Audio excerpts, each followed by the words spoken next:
So, nagbabalik tayo para sa Duterte, para sa Pilipinas. So, panoorin natin yung sinasabi ng dating DND Secretary, no? So, about dito sa impeachment na ginagawa sa HOR, no? So, panoorin natin. Inihayag ni former Defense Secretary Norberto Gonzales na natatakot ang ilang congressman na manalo bilang Pangulo si Vice President Sara Duterte sa 2028 elections. Kaya umano minamadali ang impeachment laban dito. Si Almar Porzuelo magbabalita.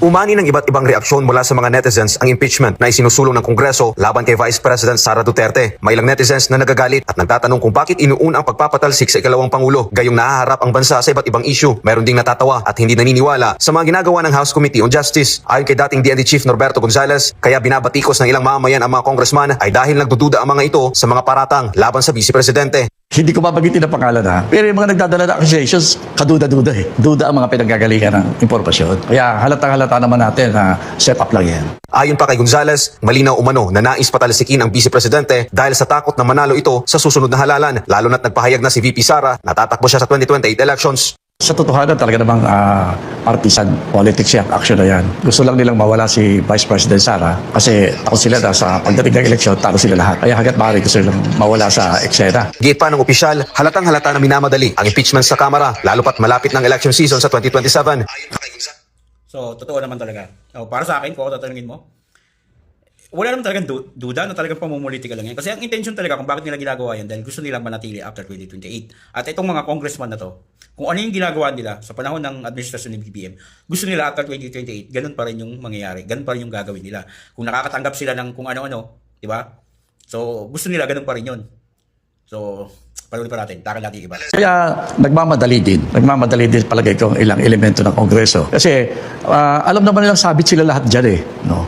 Kaya hanggat maaari, ayaw nilang magkaroon ng gobyerno na uungkatin itong mga nangyayari at yung nakikita ng taong bayan sa kasalukuyan. Ayaw nilang mangyari yan. Kaya hanggat maaari, kaya nga mainit yung impeachment. Totoo yun. So, isa talaga sa pinaka-ano nila na pagdating talaga sa eleksyon, ilalampaso talaga sila. So, kapag nanalo si VP Sara, meron talaga silang kalalagyan. Hindi lang yung HOR na yan, kundi hanggang sa administrasyon pa, hanggang sa admin pa. Mananagot talaga dahil sa dami ng kapalpakan pinagagawa nila. Kasama na dyan yung flood control na anomalya, na sa dami ba naman ng namatay dahil sa pagbaha, hindi mo sila kayang, hayaan mo lang sila na hindi managot. Diba? Bilang Pilipino, hindi pa pwede yun.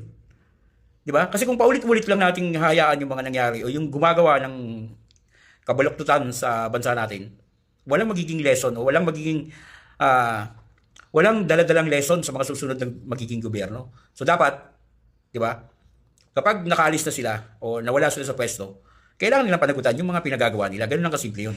So panoorin pa natin. At yung nakikita ng taong bayan sa kasalukuyan.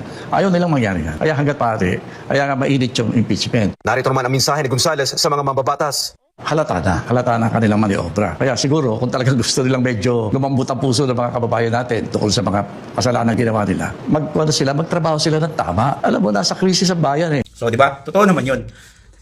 Dapat talaga silang managot. Kaya kung, if ever na manalo si VP Sara, di ba? Sinabi naman niya na kung yung ginagawa nila sa akin personal, pwede yung patawarin.